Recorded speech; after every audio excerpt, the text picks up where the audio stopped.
दोस्तों आज की इस वीडियो में बात करेंगे एप्सम सॉल्ट के दो होममेड सब्स्टिट्यूट के बारे में।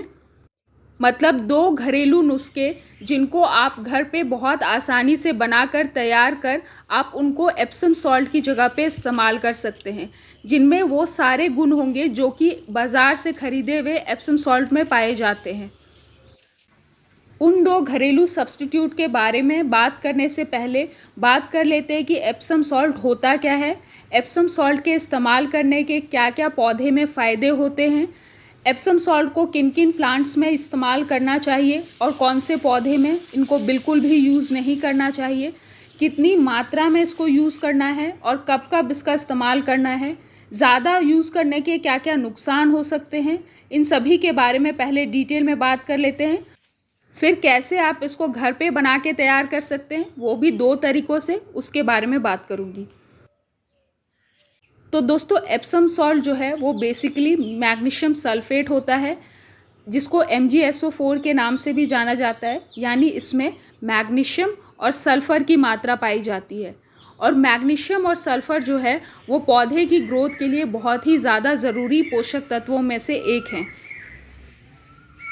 यानी पौधे की ग्रोथ के लिए तीन सबसे जो ज़रूरी होते हैं पोषक तत्व, वो है नाइट्रोजन, फॉस्फोरस, पोटेशियम यानी NPK। उन तीनों के बाद जो बाकी तीन ज़रूरी होते हैं उनमें से दो है मैग्नीशियम और सल्फ़र। दोनों ही सेकेंडरी न्यूट्रिएंट यानी मैग्नीशियम और सल्फ़र वो एप्सम सॉल्ट में भरपूर मात्रा में पाया जाता है।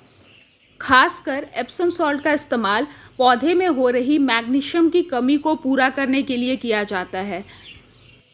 और ये नेचुरल स्प्रिंग्स जो होते हैं यानी पानी के जो प्राकृतिक सोर्स या झरने वगैरह होते हैं वहाँ से इसको कलेक्ट किया जाता है। और इसको सेंधा नमक से लोग बहुत ज़्यादा कंफ्यूज करते हैं। सेंधा नमक और एप्सम सॉल्ट जो है वो बिल्कुल दो अलग चीज़ें हैं। और एप्सम सॉल्ट भी मार्केट में बहुत सारे तरीके से मिलता है। मतलब पौधे के इस्तेमाल के लिए जो एप्सम सॉल्ट आता है वो अलग होता है, और घर के इस्तेमाल के लिए या फिर किसी पेन रिलीफ यानी दर्द वगैरह के यूज़ के लिए जो एप्सम सॉल्ट आता है वो अलग होता है। अब बात करते हैं इसके इस्तेमाल के फ़ायदे क्या क्या हैं और इसको कब और कितनी मात्रा में यूज़ करना चाहिए। इसके रेगुलर इस्तेमाल से आपके पौधों में चमक बनी रहेगी, फूलों में, पत्तों में, फलों में भी जो है शाइन बना रहता है।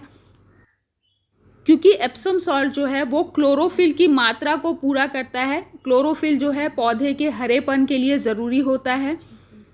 साथ ही इसके इस्तेमाल से आपके पौधे में फूलों और कलियों की संख्या ज़्यादा आती है। फूल झड़ने की जो समस्या आ रही है यानी बर्ड ड्रॉपिंग की प्रॉब्लम, वो भी बहुत हद तक इसके इस्तेमाल से कंट्रोल हो जाती है।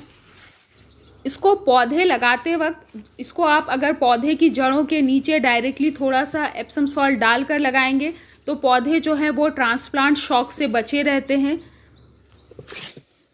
क्योंकि ये बहुत ही ज़्यादा तेज़ी से पौधे को जो बाकी मिट्टी में मौजूद पोषक तत्व यानी न्यूट्रिएंट्स हैं उनको लेने में बहुत आसानी से मदद करता है, जिससे पौधा जल्दी से ट्रांसप्लांट शॉक में नहीं जाता, क्योंकि उनको जो है तुरंत ही न्यूट्रिशन यानी पोषक तत्व मिलना स्टार्ट हो जाता है। इसको आप रेगुलर इस्तेमाल कर सकते हैं, लेकिन आपको इसको लिमिटेड क्वांटिटी में यूज़ करना चाहिए। बहुत ज़्यादा जो है आपको इसको पौधे में नहीं डालना है, नहीं तो फ़ायदे के बदले इसका नुकसान हो सकता है। जैसे आप इसको 2 से 3 तरीके से पौधों में इस्तेमाल कर सकते हैं। तो या तो आप इसको स्प्रे करके यूज़ कर सकते हैं। स्प्रे करने के लिए जो आपको इसकी मात्रा रखनी है वो 4 लीटर पानी के लिए 1 बड़ा चम्मच यूज़ करना है। यहाँ पे मैं 5 लीटर पानी ले रही हूँ, तो लगभग मैंने यहाँ पे 1.5 चम्मच यानी 1 चम्मच और आधा बड़ा चम्मच इसमें डाला है एप्सम सॉल्ट। इससे ज़्यादा आपको इसकी मात्रा की ज़रूरत नहीं है, यानी पौधे में इससे ज़्यादा आपको इस्तेमाल नहीं करना है। अगर आपके पौधे में मैग्नीशियम की कमी है तो आपको इसको 15 दिन में एक बार यूज़ करना है, नहीं तो आपको महीने में एक बार इसका जो है स्प्रे लेना है। आप इसकी जो है ड्रेंचिंग भी कर सकते हैं डायरेक्टली पौधों में, जैसे इस तरह के वाटरिंग कैन में डायरेक्टली आप एप्सम सॉल्ट को डालकर इसकी ड्रेंचिंग कर सकते हैं। ड्रेंचिंग के लिए आप इसकी मात्रा ज़्यादा रख सकते हैं, मतलब 1 लीटर पानी के लिए 1 छोटा चम्मच आपको यूज़ करना है। यहाँ पे मैंने बड़े चम्मच को यूज़ किया है, तो मैंने आधा चम्मच जो है पर लीटर के हिसाब से एप्सम सॉल्ट डाला है। ड्रेंचिंग भी आपको जो है या तो महीने में 1 बार करनी है, या फिर मैग्नीशियम की कमी है तो 15 दिन में 1 बार आपको इस्तेमाल करना है। डायरेक्टली पानी में घोलकर इसको आपको पौधों की जड़ों में डालना है।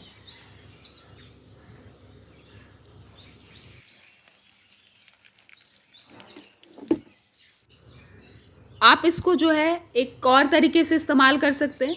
लगभग 1 छोटा चम्मच आप डायरेक्टली पौधों की मिट्टी में इसको डाल सकते हैं, ड्राई फॉर्म में। जड़ों से 1-2 इंच दूर में आप इसको डालकर मिट्टी की अच्छे से गुड़ाई कर दें, ताकि ये मिट्टी में अच्छी तरीके से मिल जाए। और इसको भी आपको 15 दिन में या फिर महीने में 1 बार रिपीट करना है, और मात्रा इतनी ही रखनी है, ज़्यादा यूज़ नहीं करना है। अब ये तो हो गया एप्सम सॉल्ट के बारे में पूरी डिटेल जानकारी, क्योंकि जब भी मैं एप्सम सॉल्ट के बारे में वीडियो शेयर करती हूँ या कभी भी इस्तेमाल करने को कहती हूँ, तो ज़्यादातर लोगों को एप्सम सॉल्ट के बारे में पता ही नहीं होता है, इसलिए मैंने पहले इसकी जानकारी शेयर की। अब बात करते हैं कि कैसे आप इसका घरेलू ऑप्शन यानी होममेड सब्स्टिट्यूट बना के तैयार कर सकते हैं, वो भी 2 तरीक़ों से। तो सबसे पहले जो इसका घरेलू ऑप्शन आप बना के तैयार कर सकते हैं वो है इन चनों के द्वारा। ये जो चने होते हैं इनको काबुली चने या छोले वाले चनों के नाम से भी जाना जाता है।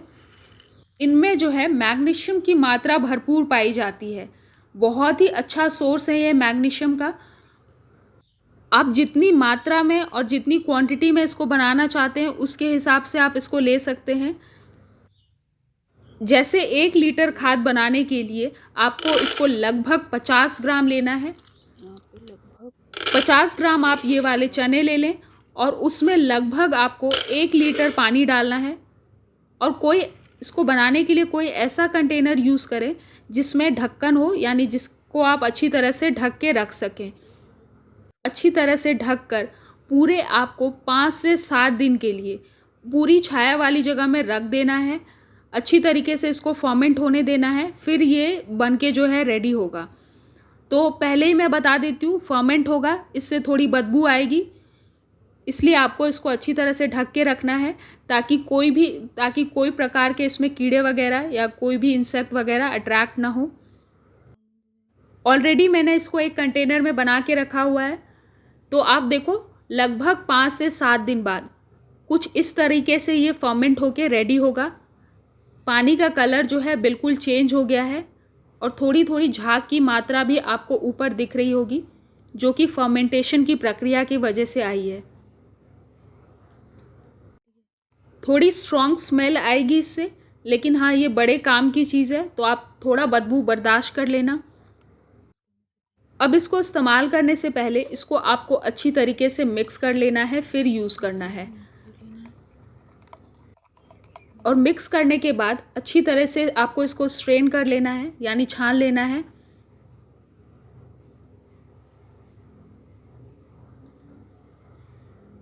और छानने के बाद ये जो चने बचते हैं उनको आपको फेंकना नहीं है, आप इनको और 2 से 3 बार इस्तेमाल में ले सकते हैं। जब तक कि चने पूरी तरह पिस के एकदम मिक्स ना हो जाएं, तब तक आप इनको यूज़ करते रह सकते हैं।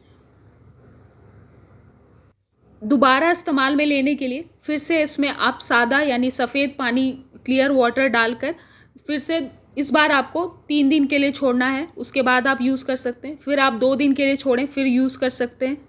और यूज़ करने के लिए जो आपको इसकी मात्रा लेनी है वो 1 लीटर पानी में 100 ml ये वाला लिक्विड फर्टिलाइज़र मिलाना है। उससे ज़्यादा मिलाने की ज़रूरत नहीं है, क्योंकि ये पूरी तरीके से फर्मेंटेड है और बहुत स्ट्रॉन्ग है और इसमें ढेर सारे जीवाणु मौजूद हैं। पानी में अच्छी तरीके से मिलाकर अच्छे से घोल लें, एक बार मिक्स कर लें। और सभी पौधों में आप प्लांट के साइज़ के अकॉर्डिंग 50 से 100 ml से लगभग 150 से 200 ml तक आप इसको यूज़ में ले सकते हैं। डायरेक्ट आप जो है प्लांट की जड़ों में इसको डालें। आप इसको सब्जी वाले प्लांट में, फलों वाले प्लांट में या आउटडोर जितने भी फूलों वाले प्लांट हैं उनमें सभी में इसका इस्तेमाल ले सकते हैं। तो ये तो हो गया पहला सब्स्टिट्यूट यानी एप्सम सॉल्ट का पहला ऑप्शन। दूसरा इसका one of the best option और जो सबसे सस्ता ऑप्शन है वो है प्याज के छिलके। जिन प्याज के छिलकों को आप बेकार समझ के फेंक देते हैं, उनमें जो है कई सारे तरह के पोषक तत्व और सूक्ष्म पोषक तत्व पाए जाते हैं। खासकर इसमें मैग्नीशियम और सल्फर जैसे पोषक तत्व बहुत ही अच्छी खासी मात्रा में पाए जाते हैं।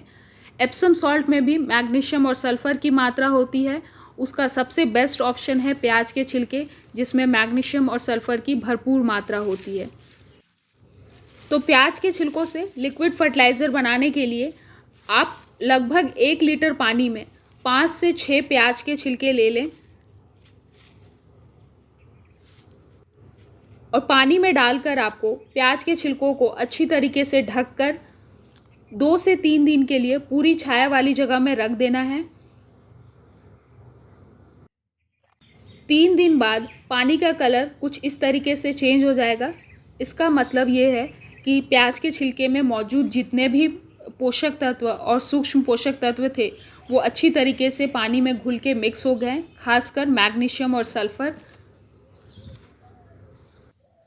अब इसको यूज़ करने के लिए 1 लीटर पानी में आपको लगभग 200 से 300 ml ये प्याज घुला हुआ लिक्विड वाटर जो है उसको मिलाना है और सभी पौधों में इस लिक्विड फर्टिलाइज़र को आपको 50 से 100 ml से 150 ml तक वाटरिंग करनी है प्लांट के साइज़ के अकॉर्डिंग। और इस सेम छिलके को आप 2 बार इस्तेमाल में ले सकते हैं। पहली बार आप इसको छान के मिक्स कर यूज़ कर लें, फिर से उसमें जो है आपको पानी डालकर दोबारा इसको बनने के लिए रख देना है 3 से 4 दिन के लिए। फिर ये बन के रेडी हो जाएगा, फिर आप इसको यूज़ कर सकते हैं। और लास्ट में जो छिलके बचते हैं उनको आप कंपोस्ट बिन में डाल देना, कुछ भी वेस्ट नहीं जाएगा।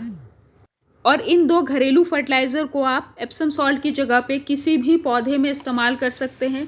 हर 15 दिन में एक बार आप इन दोनों का इस्तेमाल ले सकते हैं। खासकर इनका इस्तेमाल आप टमाटर, बैंगन, मिर्ची, शिमला मिर्च, फूलों वाले पौधे में गुड़हल, गुलाब, अपराजिता वगैरह में करके देखें, बहुत ही ज़्यादा फ़ायदा मिलेगा।